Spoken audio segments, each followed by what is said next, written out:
Motor baru suamiku. Aku sedang mondar-mandir menunggu suamiku di depan rumahku. Tepatnya bukan sebuah rumah, melainkan gubuk reot. Iya, aku tinggal di sebuah gubuk sederhana. Berdindingkan papan yang sudah usang, serta seng yang sudah banyak bocor di mana-mana. Aku dengan cemas menunggu suamiku, karena sedari pagi aku belum makan apapun, begitu juga dengan kedua anakku. Anakku yang pertama berusia 10 tahun, sedangkan yang kedua berusia 5 tahun. Mereka sedari tadi sudah merengek kelaparan, aku tidak tega melihatnya. Sampai jam 5 sore suamiku belum kelihatan pulang. Biasanya jam 4 dia sudah pulang ke rumah, tapi entah mengapa dia pulang telat kali ini. Aku sembari menunggunya, duduk di teras untuk menenangkan putraku yang sedari tadi sudah mengeluh kelaparan. Tenang ya nak, sebentar lagi ayah pulang akan membawakan uang, nanti kita bisa makan, ucapku berusaha untuk menenangkan putraku. Iya bu, tapi perutku sakit, aku sudah sangat lapar, ucap putraku sembari memegangi perutnya. Aku melihat wajahnya sudah sangat pucat, dia pasti sudah sangat kelaparan, karena sedari pagi belum makan, lebih tepatnya sejak tadi malam. Karena terakhir makan sore itu pun hanya dengan ubi rebus saja. Tak berapa lama tiba-tiba terdengar suara motor yang tak biasa lewat di depan rumah kami. Suaranya seperti motor sport. Aku tidak tahu apa namanya. Tak berapa lama terlihatlah seseorang pria mengendarai motor berwarna merah dengan gagahnya. Yang lebih membuatku terkejut adalah laki-laki yang mengendarai motor itu ternyata suamiku sendiri. Suamiku mengarahkan motornya menuju ke rumah ibu mertuaku. Ya, rumahku dan rumah ibu mertuaku berhadapan, hanya seberang jalan saja. Aku benar-benar bingung, dari mana suamiku membawa motor semahal itu? Pasti harganya ratusan juta, pikirku saat itu. Tidak mungkin suamiku memiliki motor semewah itu. Pekerjaannya hanya office boy saja. Tidak mungkin dia mampu membelinya. Kepulangan suamiku disambut oleh ibu mertuaku. Aku bisa melihatnya dari teras rumahku. Suamiku sama sekali tak menoleh ke arahku. Bahkan terkesan dia menganggap kami tidak ada di sini. Putraku yang sedari tadi sudah melihat kepulangan ayahnya mengajakku untuk datang ke rumah ibu mertua. Tapi aku melarangnya. Aku memilih untuk mengajak putraku itu masuk.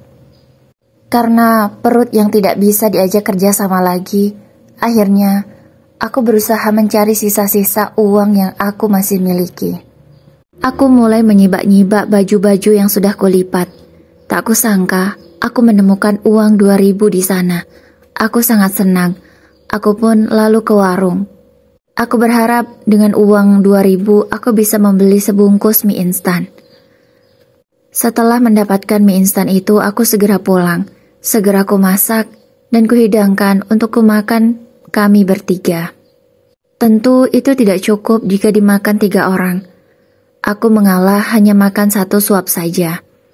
Aku persilahkan untuk anak-anakku menghabiskan mie instan itu. Mereka dengan lahap memakan mie instan itu sampai habis, tidak ada lagi yang tersisa. Aku benar-benar sedih melihat pemandangan ini. Suamiku di depan sana baru saja membawa pulang motor mewahnya. Sedangkan kami di sini hanya makan sebungkus mie instan untuk bertiga. Itu pun kurasa belum mengenyangkan perut anak-anakku. Tak terasa air mata sudah mengalir. Tak dapat lagi ku tahan. Putraku yang menyadari aku menangis, dia berusaha memeluk untuk menenangkanku. Di malam harinya setelah putra dan putriku tertidur, suamiku datang. Ku dengar langkah kakinya kemudian mengetuk pintu. Siapa lagi yang akan datang kalau bukan suamiku? Tidak ada orang yang sudi untuk datang ke rumah gubukku yang reot ini. Suamiku pulang, namun tidak untuk masuk ke dalam rumah.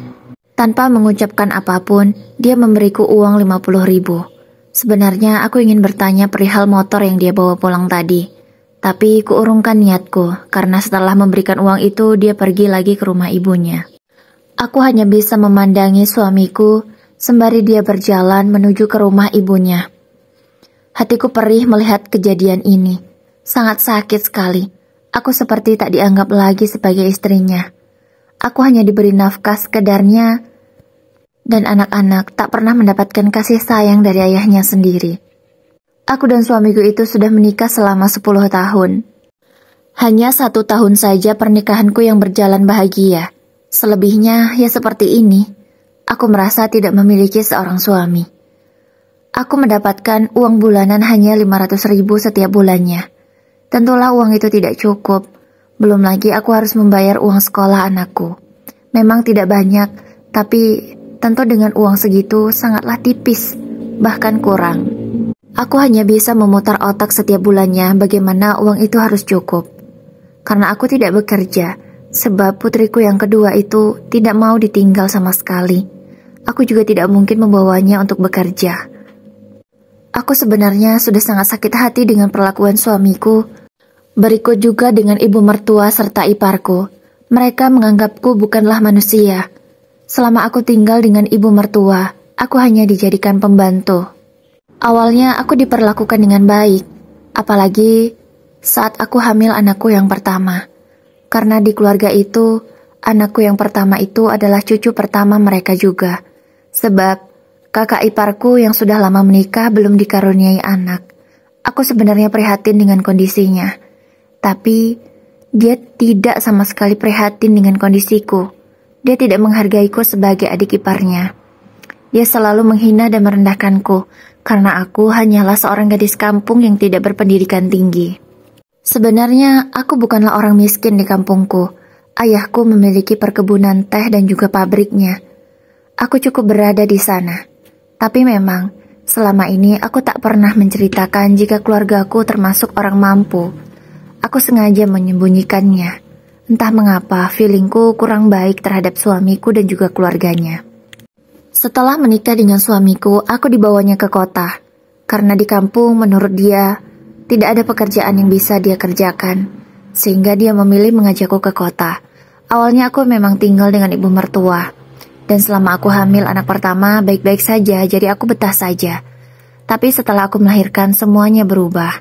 Aku dijadikan pembantu, itulah yang membuatku tidak tahan. Akhirnya aku meminta pada suamiku untuk dibuatkan rumah. Karena suamiku yang hanya bekerja sebagai office boy saja, tidaklah mampu membuatkan rumah yang layak. Akhirnya, suamiku hanya bisa membuatkan aku gubuk reot yang sekarang sudah usang dan tua. Itu pun kayu-kayunya kami dapatkan dari sisa-sisa dari mebel di sekitar rumah ibu mertuaku. Tapi aku bersyukur, di rumah gubuk itu aku jauh lebih nyaman, bisa tinggal dengan damai bersama anak-anakku. Tidak seperti dulu, tinggal di rumah mewah ibu mertuaku, tapi aku menderita. Sebenarnya keluarga suamiku dulu termasuk orang kaya di situ. Karena ayahnya sudah meninggal dunia, terpaksalah mereka harus banyak menjual aset untuk membayar hutang. Karena sebelum ayah mertuaku meninggal, mereka dulu hidup serba mewah. Itulah yang membuat mereka terlilit banyak hutang. Setelah meninggalnya ayah suamiku, kehidupan mereka tentulah berubah. Mereka tidak memiliki apa-apa lagi selain rumah dan sebidang tanah. Dulu, sebelum suami kakak iparku itu mendapatkan pekerjaan di pertambangan, mereka hidupnya sangatlah kesulitan. Hanya bisa mengandalkan dari uang hasil sisa-sisa menjual aset mereka. Dulu suamiku itu pemalas, dia tidak mau mencari pekerjaan, akulah yang memaksanya. Karena tidak mungkin suamiku terus menganggur, sebentar lagi kami akan segera memiliki anak. Tentulah butuh biaya banyak.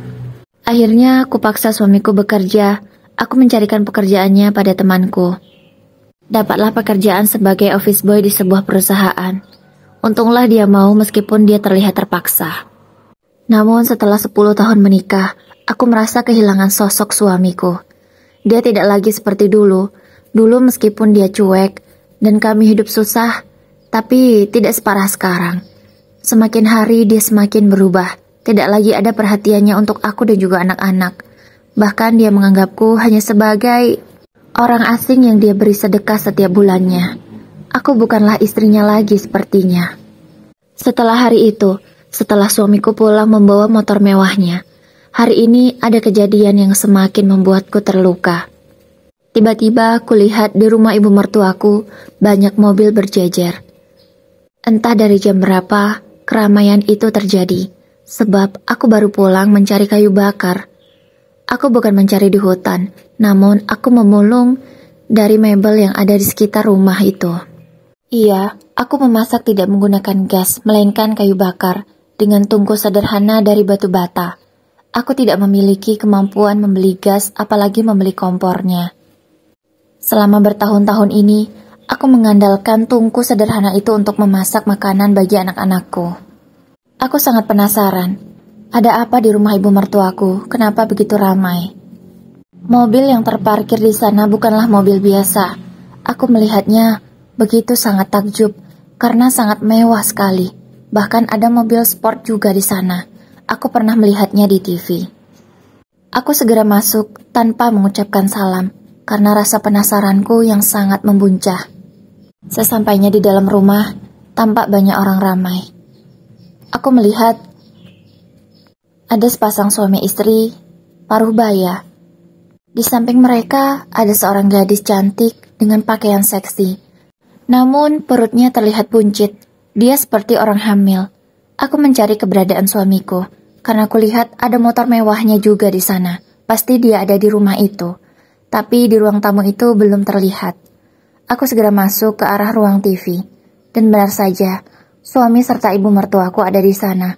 Mereka terlihat sedang mengobrol serius. "Ada apa ini, Mas?" Tanyaku panik. "Ngapain kamu kesini?" ucap suamiku dengan ketus. Tak berapa lama ibu mertua menjawab pertanyaanku. "Itu ada keluarga calon istri suamimu. Mereka datang karena kami akan membicarakan tentang pernikahan suamimu dengan wanita cantik di sana," jawab ibu mertuaku sembari melihat ke arah ruang tamu. Seketika, aku langsung terkejut. Tak dapat lagi ku tahan air mataku. Walaupun aku serasa tak percaya, namun apa yang kulihat, itulah kenyataannya. "Apa, Mas? Kamu akan menikah dengan wanita di sana?" tanyaku dengan suara bergetar. "Iya, aku dan dia sudah lama menjalin hubungan. Sudah 1 tahun ini. Dan dia sudah hamil anakku. Aku harus bertanggung jawab," jawab suamiku tanpa merasa bersalah padaku. "Jadi, setahun ini kamu sudah memiliki hubungan terlarang dengan wanita itu, Mas, sampai dia hamil. Jangan-jangan motor mewah yang kamu miliki juga dari wanita itu, karena sepertinya dia orang kaya," tanyaku dengan suara yang semakin bergetar. Sebab rasanya aku tak mampu lagi berkata-kata. Suaraku serasa hilang. Dadaku begitu sesak. Sakit sekali rasanya. "Aku tidak menyangka, Mas. Kamu menggadaikan harga dirimu hanya demi harta dan motor mewah itu," ucapku lagi dengan nada tinggi, karena aku memang sangat emosi. Tak menyangka dengan kelakuan suamiku yang begitu keji dan hina. Kupikir, kamu suami yang baik dan bertanggung jawab, tapi ternyata kamu hanya laki-laki pecundang yang tidak bertanggung jawab, Mas, kepada keluargamu sendiri. Kamu sudah memiliki anak dan istri, tapi kamu telantarkan kami begitu saja. Kamu anggap apa aku ini, Mas? Tanyaku dengan nada yang semakin tinggi. "Sudahlah, tidak usah berdrama. Aku tidak peduli dengan kalian. Aku ingin kita bercerai. Saat ini, aku talak kamu." Bukannya meminta maaf, suamiku malah marah dan menceraikan aku saat itu juga, di depan ibu mertuaku. Aku benar-benar tidak menyangka. Seketika, duniaku serasa runtuh. Aku tak sanggup lagi berada di sana. Kukuatkan tubuhku untuk keluar dari rumah itu. Rumah itu serasa neraka bagiku. Aku benar-benar tidak sanggup. Aku melangkahkan kakiku sembari melihat ke arah semua orang yang ada di ruang tamu itu. Kutatap tajam ke arah wanita berperut buncit itu. Dia melihatku sinis. Aku rasanya ingin mencakar wajahnya. Namun aku tidak akan mau melakukannya. Terlalu bersih tanganku ini untuk melakukan hal sekotor itu. Aku segera pulang ke rumahku yang reot itu. Aku berusaha untuk menenangkan diri. Aku tidak ingin terlihat menangis di depan putraku. Dia tentu akan khawatir jika melihatku menangis. Sekarang, aku tidak tahu apa yang harus aku lakukan. Aku sudah diceraikan oleh suamiku secara tidak hormat. Aku merasa sangat terhina. Pikiranku hanya satu, pulang ke rumah orang tuaku. Tapi bagaimana dengan ongkosnya? Saat ini aku tidak memiliki uang sepeser pun. Uang 50.000 yang suamiku berikan tempo lalu sudah habis untuk aku makan. Sedangkan jarak dari kota ke kampungku sangatlah jauh. Aku harus memiliki uang 300.000 untuk ongkosnya, karena biasanya segitulah uang yang harus aku keluarkan untuk membeli tiket bis. Aku harus meminjam kemana? Pikiranku benar-benar kalut saat itu. Aku pun teringat seseorang. Aku teringat Mbak Yati. Dialah satu-satunya orang yang selama ini baik kepadaku. Dia selalu ada di saat aku kesulitan. Dialah malaikat penolongku. Dia juga yang selalu membantuku jika aku tidak memiliki makanan apapun. Entah dari mana dia tahu ketika aku dan keluargaku kelaparan. Dia selalu datang tiba-tiba membawa makanan. Mungkin dialah malaikat yang Allah berikan untuk menolong keluargaku. Saat ini, hanya dialah yang ada di pikiranku. Aku memberanikan diri untuk merepotkan dia kesekian kalinya. Walaupun sebenarnya aku sungkan dan tidak enak hati. Tapi aku tidak tahu mau kemana lagi. Itu sudah sore hari. Aku menitipkan putri kecilku kepada anak pertamaku. Aku segera berjalan cepat menuju rumah Mbak Yati. Ku ketuk pintunya dengan sopan. Ku ucapkan salam. Aku dipersilahkan masuk. Aku menceritakan apa yang menjadi masalahku. Aku bercerita sambil menangis karena sudah tidak sanggup lagi. Mbak Yati memelukku, berusaha memberikan kekuatan. Mbak, maafkan aku merepotkanmu berkali-kali. Aku tidak tahu bagaimana caranya membalas kebaikan Mbak. Tapi kali ini aku benar-benar membutuhkannya. Aku sangat malu sebenarnya. Tapi aku tidak tahu harus meminta bantuan pada siapa lagi. Hanya Mbaklah satu-satunya orang yang bisa menjadi harapanku. Ucapku dengan air mata yang sudah bercucuran sedari tadi. Aku tidak mungkin tinggal di rumah itu lagi, Mbak. Aku ingin pulang ke rumah orang tuaku. Namun aku tidak memiliki uang sepeser pun. Aku berniat meminjam uang 300.000 sebagai ongkosnya. Ya Allah, Mbak. Aku ada uang segitu, sebentar ya. Jawab Mbak Yati. Dia juga terlihat menangis mendengarkan ceritaku tadi. Tak berapa lama Mbak Yati datang kembali dengan membawa uang 350.000. 300 saja, Mbak. Ucapku sembari menyodorkan uang 50.000. Niatku ingin ku kembalikan padanya. Tidak perlu, kamu pakai saja. Oh iya, uang ini bukan ku pinjamkan, tapi ku berikan padamu. Tidak usah kamu kembalikan. Anggap saja ini sebagai bantuan dariku, karena aku kasihan padamu dan juga anak-anakmu. Aku tidak tega. Ucap Mbak Yati, sembari menangis juga dia.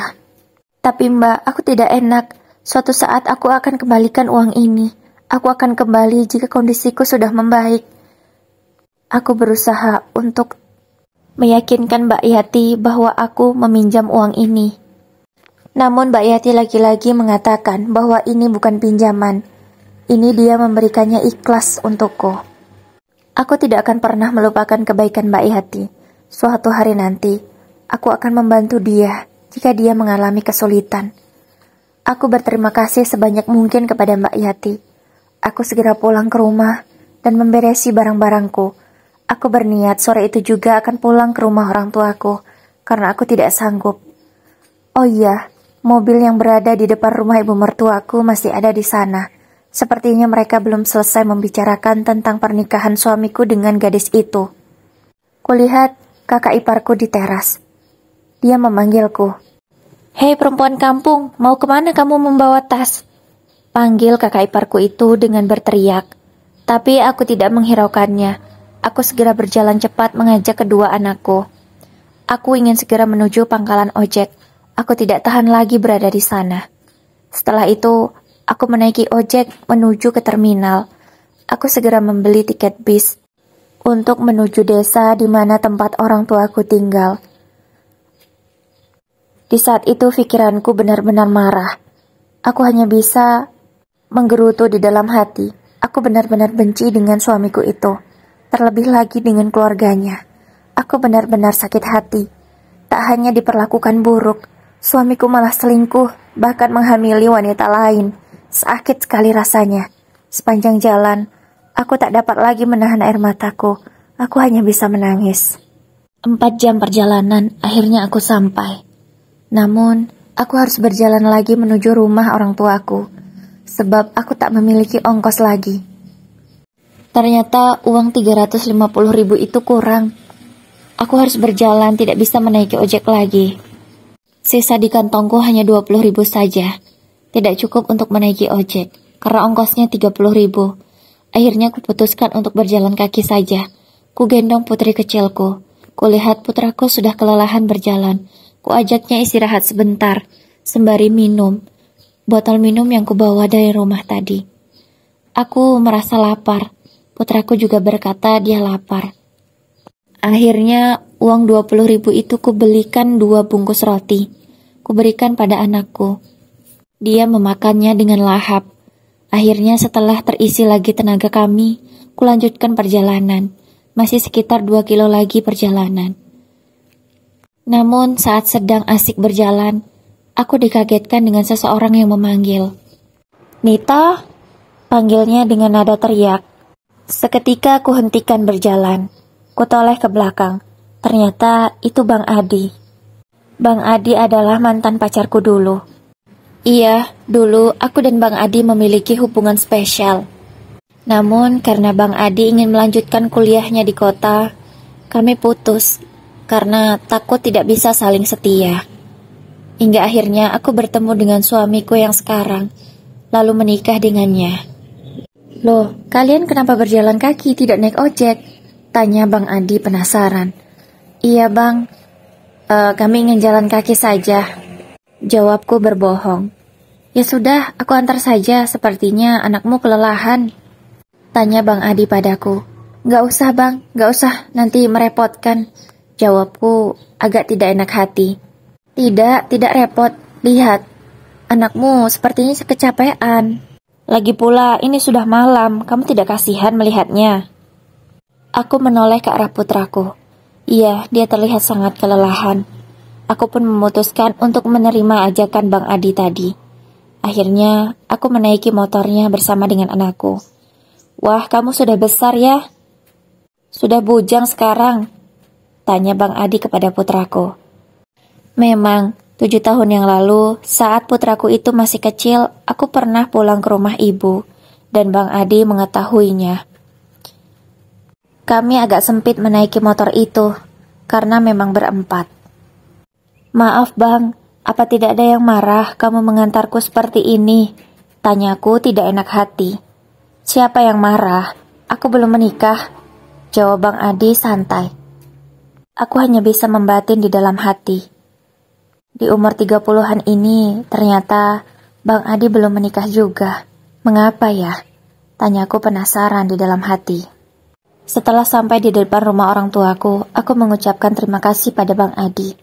Dia lalu berpamitan pulang, karena tidak mungkin bertamu lagi, ini sudah hampir jam 10 malam. Sesampainya di depan pintu, aku mengetuk pintu dengan ragu. Aku takut orang tuaku sudah tertidur.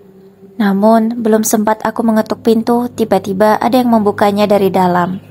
Ternyata ayah yang membuka pintu. Ayah terkejut dengan kehadiranku di sana. Beliau serasa tidak percaya. Malam-malam putrinya itu pulang. "Ya Allah nak, kamu pulang?" tanyanya kaget. Lalu ayahku itu memelukku sambil menangis karena beliau sangat merindukanku. "Kamu kenapa baru pulang nak? Ayah sangat merindukanmu. Ayo masuk," sembari mengajak aku dan juga anak-anakku untuk masuk ke dalam rumah.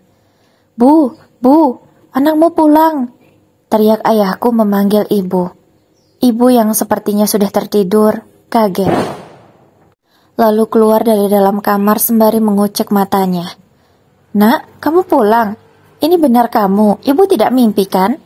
tanya ibu lagi serasa tidak percaya. "Iya Bu, aku pulang." Seketika aku tak bisa lagi menahan air mataku. Aku menangis di pelukan kedua orang tuaku. "Kenapa nak kamu pulang malam-malam?" tanya ayahku dengan sangat khawatir. Aku tak bisa lagi memendam semuanya. Malam itu juga, ku ceritakan kepada orang tuaku. Namun, aku menidurkan anak-anakku terlebih dahulu. Aku menyuruh putraku untuk ikut tidur bersama adiknya. tidurkan di kamarku sewaktu masih gadis dulu. Ada apa, Nak? Ceritakan pada ayah. Maafin aku ya, Bu.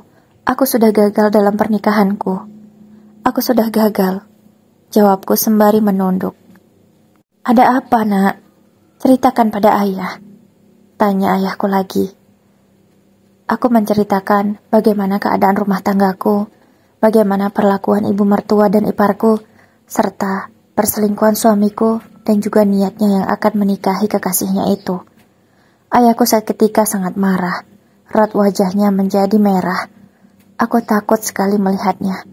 Aku yakin jika suamiku berada di sini, pasti sudah dihajar oleh ayahku itu. Dasar suami tidak bertanggung jawab. Lihat apa yang akan ayah lakukan. Sabar, Pak. Jangan emosi. Kita tidak perlu mengotori tangan kita dengan membalas perlakuan mereka. Lebih baik kita tenangkan putri kita ini. Kasihan dia. Badannya sudah sangat kurus, wajahnya kusam, kulitnya benar-benar sangat kusam. Tidak seperti dulu ketika dia masih tinggal bersama kita di sini.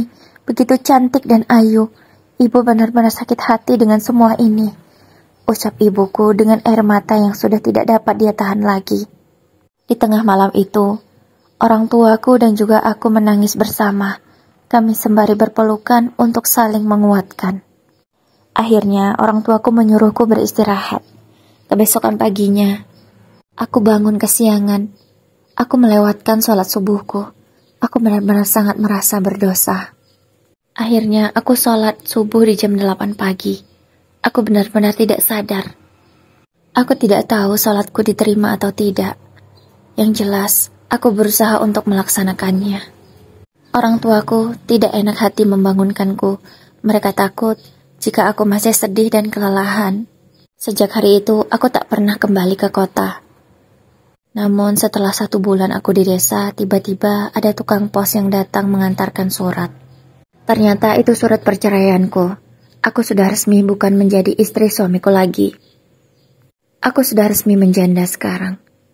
Hari-hariku di desa disibukkan dengan membantu ayah mengurus perkebunan teh dan juga pabrik. Aku berusaha untuk bangkit, menata hidupku kembali. Aku juga sudah menyekolahkan anakku di desa. Dia terlihat bahagia karena sudah memiliki teman baru. Akhirnya masa idahku selesai. Aku semakin lega sekarang, karena sudah bisa leluasa beraktivitas seperti biasanya. Aku harus bangkit, membahagiakan anak-anakku. Aku tidak boleh lemah. Tidak terasa, aku sudah 1 tahun di desa. Tubuhku yang dulunya kurus, sekarang sudah mulai berisi. Anakku juga sudah sangat gemuk sekarang, karena orang tuaku selalu memasakkan makanan yang bergizi dan enak. Tiba-tiba, sore itu ada seorang tamu. Ayahku menyambut tamu itu dengan sangat ramah dan baik. Iya, tamu itu adalah Bang Adi. Tak kusangka kedatangannya kali itu tidak seperti biasanya, yang hanya ingin mengobrol santai dengan ayah. Tapi dia datang bersama orang tuanya. Tak kusangka, hari itu Bang Adi berniat untuk melamarku. Ayahku pun bertanya, bagaimana? Apakah lamaran Bang Adi aku terima atau tidak? Karena memang setelah bercerai dan masa idahku selesai, aku dan Bang Adi mulai dekat lagi. Tapi tak kusangka, ternyata Bang Adi ada niatan serius untuk menikahiku. Akhirnya, kami pun membicarakan kapan acara lamarannya akan dilaksanakan.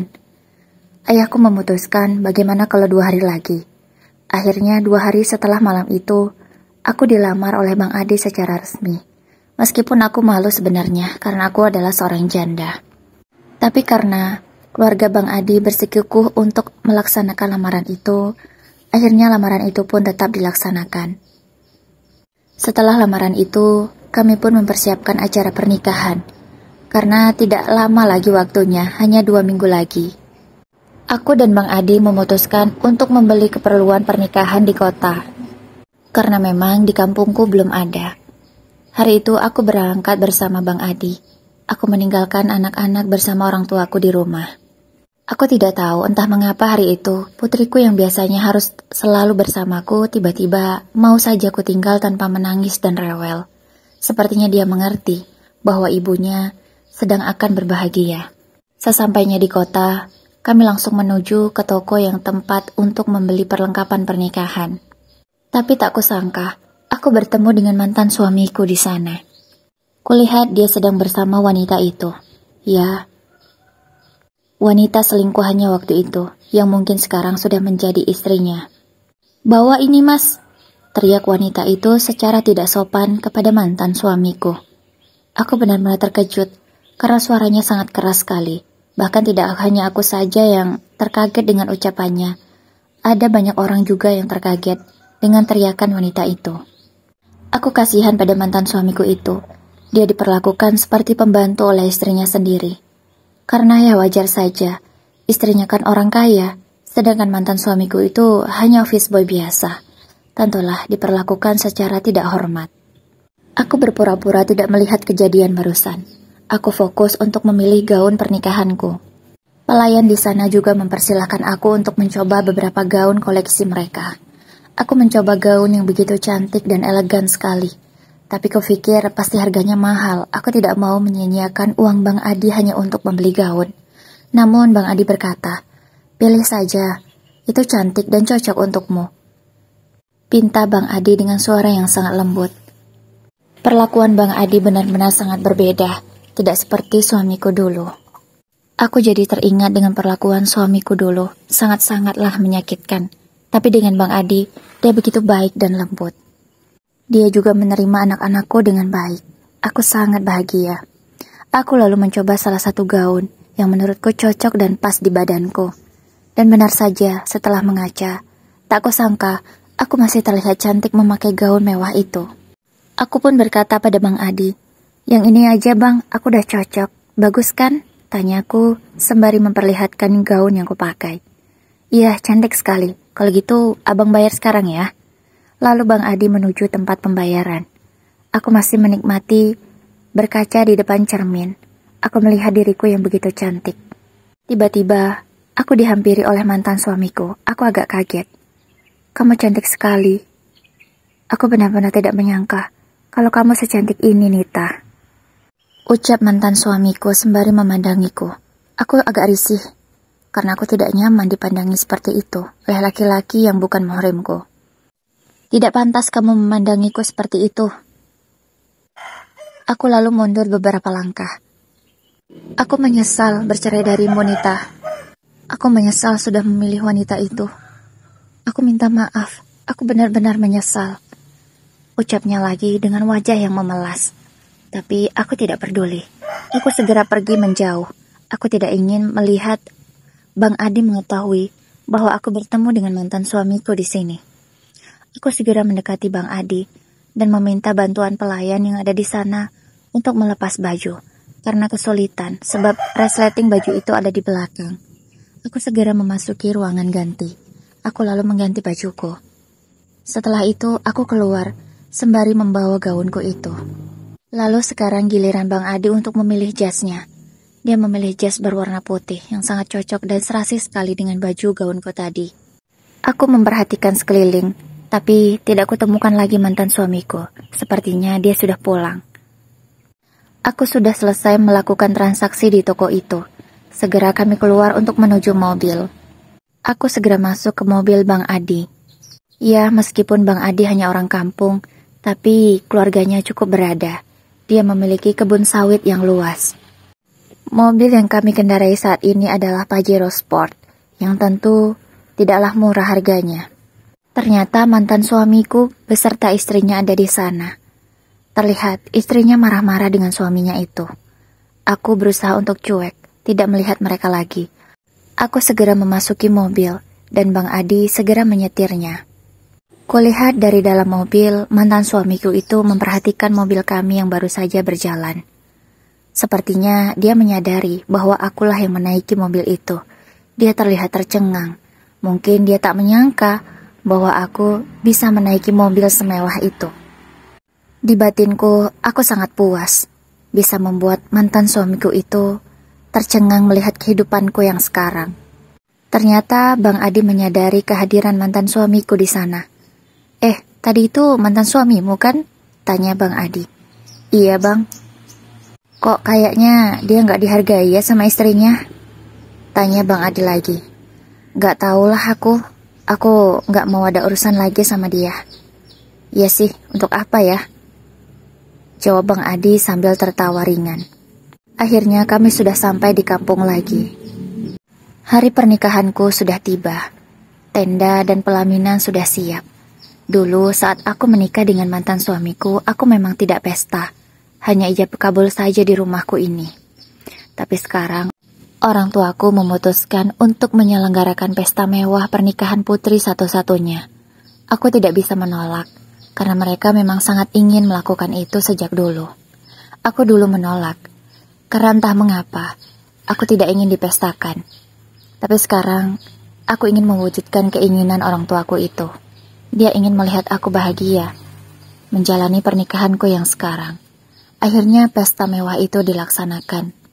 Banyak tamu, serta tetangga yang hadir. Aku sangat bahagia karena sekarang aku resmi menjadi seorang istri dari Bang Adi. Seorang laki-laki yang baik dan juga mapan. Bang Adi tidak hanya berpangku pada harta orang tuanya saja. Setelah lulus kuliah, dia juga bekerja. Bahkan sekarang, dia sudah berhasil membeli kebun sawit yang lebih luas lagi dari yang orang tuanya miliki. Itulah mengapa kehidupan Bang Adi dan keluarganya sangatlah mapan. Tapi bukan dari situ yang kulihat. Mengapa aku mau menikah dengan Bang Adi? Dia tulus mencintaiku. Bahkan dia mau menerimaku yang seorang janda beranak dua ini. Itulah yang membuat aku semakin jatuh cinta padanya. Mungkin inilah yang disebut jodoh. Dulu kami sempat terpisah karena suatu hal. Namun, kami bisa berjodoh kembali, meskipun dengan keadaan yang sudah berbeda. Akhirnya, setelah menikah 3 bulan, aku hamil lagi. Aku sangat bahagia, karena sekarang, aku akan memberikan anak kepada Bang Adi. Anakku dengan pernikahan sebelumnya juga sangat bahagia karena mereka akan memiliki adik. Aku juga melihat bahwa Bang Adi memperlakukan anak-anakku seperti anaknya sendiri. Tidak ada perbedaan. Aku sangat bahagia.